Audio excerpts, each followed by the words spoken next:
নবরাত্রির তৃতীয় দিন উৎসর্গিত করা হয় মা চন্দ্রঘণ্টাকে। তিনি শক্তি, সাহস ও শান্তির দেবী।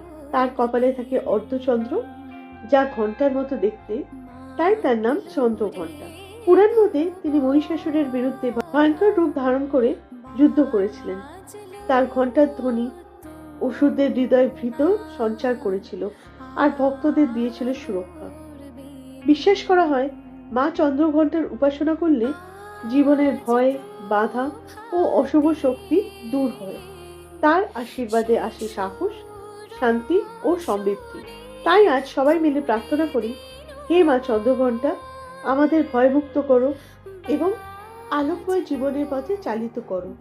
এরকম আরো ভিডিওর জন্য আমাদের চ্যানেলটাকে সাবস্ক্রাইব করবেন। মা চন্দ্রঘণ্টার আশীর্বাদ পেতে ভিডিওটাকে লাইক করুন, বাকি ভক্তদের মধ্যে শেয়ার করবেন এবং কমেন্ট করবেন। জয় মা চন্দ্রঘণ্টা।